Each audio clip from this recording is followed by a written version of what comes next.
was going to actually read out something that a previous guest on this podcast, Phil Zuckerman, said to Sam Harris. I mean, this is an interview. Sam interviewed him in I think 2014. So I'll just read this out really quick. So Sam asked him, he said that many of us have acknowledged that although replacing religion may not be an appropriate goal, religion does offer people many things they want in life, like buildings, nice buildings, dedicated spaces, community, rituals, and rites of passage. So how do you get rid of religion and also fulfill these needs? So Phil Zuckerman answered him, and then I'll read part of his response. So the one thing he said is, first, secularize religion. By that, I mean keep the rituals, the holidays, the buildings, the gatherings, the knickknacks, but let the supernatural beliefs wither and fade. The example of this that first comes to mind is Reform Judaism. Most American Jews get what they like out of Judaism: the ceremonies, the holidays, the sense of belonging, multi-generational connections, opportunities for charity, and yet they have jettisoned the supernatural beliefs. Many liberal Episcopalian congregations, too, are in this vein, also Quaker meetings, and most Scandinavians, with their modern form of Nordic Lutheranism, are as well. They observe traditional religious holidays, they participate in various life cycle rituals, and they congregate now and then in church. They even, quote-unquote, feel Christian. Yet they do all of these ostensibly religious things without a scintilla of actual faith in the supernatural. And then he says, I think it would be great to have Catholicism, Islam, Judaism, Hinduism, all existing here and there, but neutered of their supernatural hoo-ha. I know that may seem contradictory or absurd, but I believe it's possible. And I really think that sums it up perfectly. It says exactly what Armin is saying. It's just it is actually a path away from religion.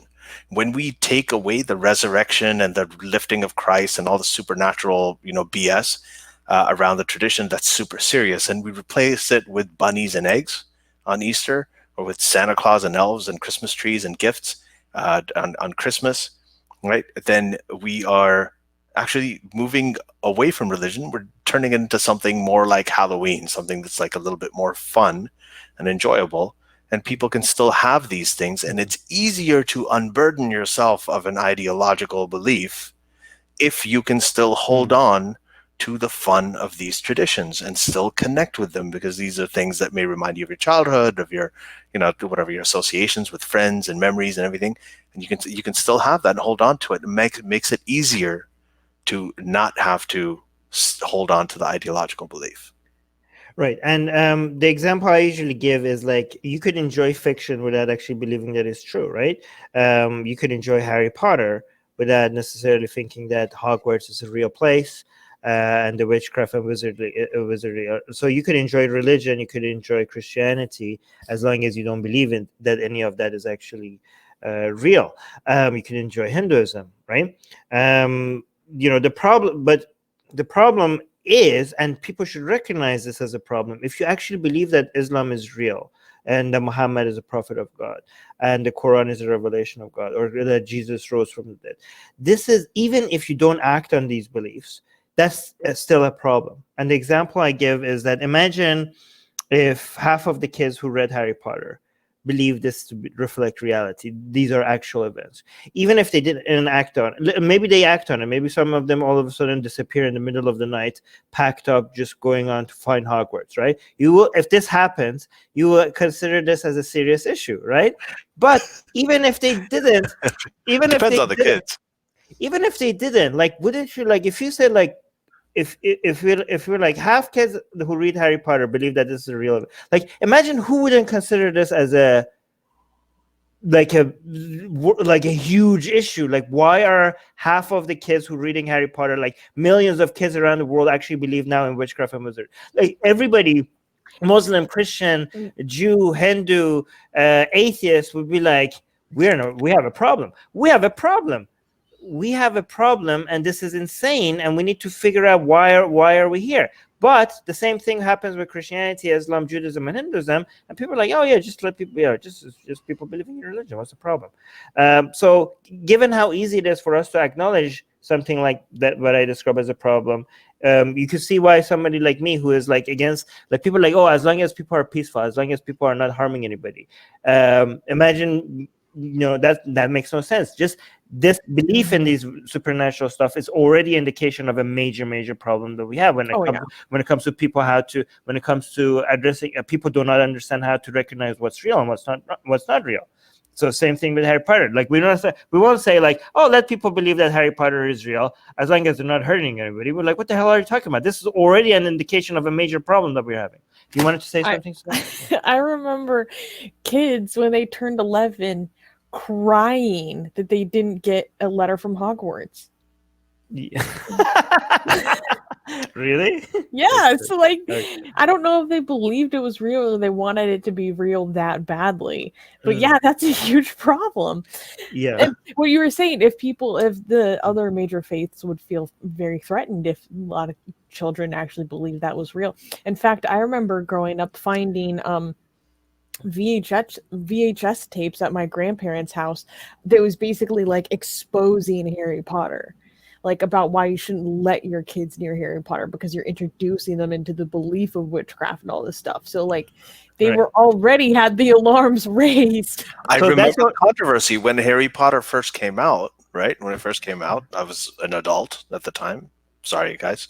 But there were articles being written about it. It's like, this is witchcraft. This is really bad for kids. It's very scary. It's about death and demons, and this is not appropriate for kids. A lot of the Christian groups were really upset. Yeah, it was pretty controversial.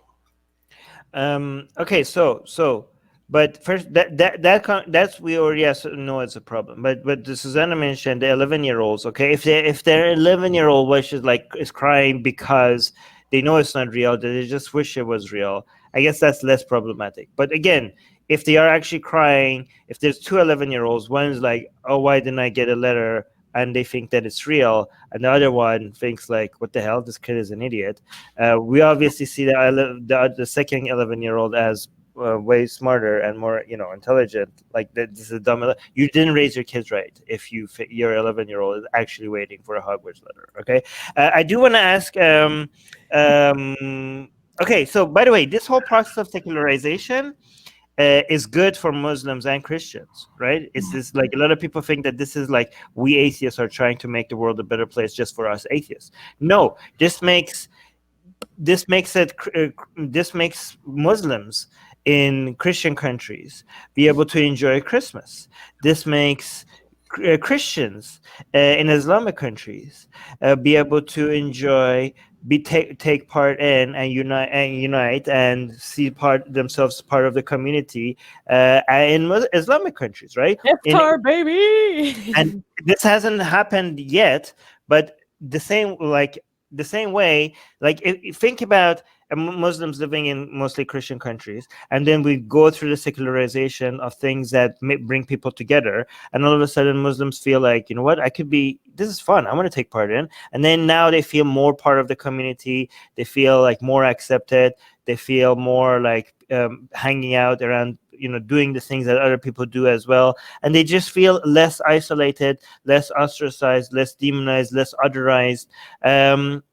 So it is happening. Though so it's interesting because the people who are doing the otherization, are the Muslim fundamentalists who are trying to get them back. Right, the secularization of these events is making them, the less fundamentalist Muslims find more ways to feel included in society.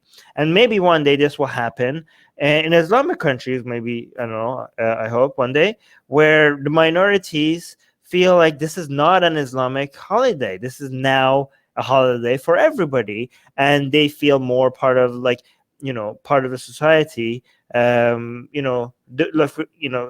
the ex-Muslims or atheists right now in Islamic countries who hate anything Islam related. Now, at some point, if we secularize it enough, imagine living in a Saudi Arabia where open atheists are looking forward to, I don't know, a certain age or something. Yeah, but I don't know. Here's the thing, though. I can't see that happening anytime soon, and I can't even relate to that much because I was raised Shia, and Eids were supposed to, like, most of the you know, and everything Islamic is sad and crying and wearing black and hitting yourself. And mostly the Persian traditional stuff was associated, like Nowruz and Charshamba Suri. Those are the things that are Persian, ancient Persian stuff are fun. Islamic stuff is just like crying and being sad and competing with other people and how sad you could be. So this idea, I see some of these ex-Sunnis, right? And they come like, I miss this Islamic tradition. I'm like, what's wrong with you? Like, what the hell? So I can't relate to that, but I know it's a thing because Ali introduced me also to this, because Ali was like, so even though I don't get it, I know it's a thing for some ex-Muslims. But is there anything in Islamic tradition that could be turned into like a lot of fun? Because like it's really hard to compete with Christmas, for example. Like, do you think like going in the future, if we secularize Islamic events, is there potential for? Yeah, because the thing is, the Christmas that you're talking about is one that has already been turned into fun. Okay, so again, the funnest part of Christmas, which is the Santa Claus and the gifts and the reindeer and the snow and all that stuff, like Santa Claus flying through the air, and I mean, that has nothing to do with Jesus.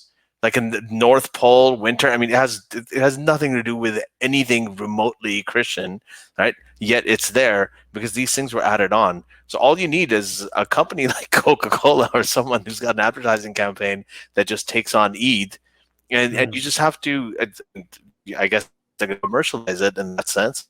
But you can bring in characters. You can have like an Eid camel, or I don't know, like what do you Eid camel? Capitalism fixes everything, basically. That's right. I mean, technically, Christmas should have been associated with camels more than reindeer too, right? But what do you know? Hey guys, if you want to join these streams live, get your comments and questions read by Ali and Armin and the guests, and most importantly, to get full access to the full video versions of all these episodes, become a patron. Link in the description below.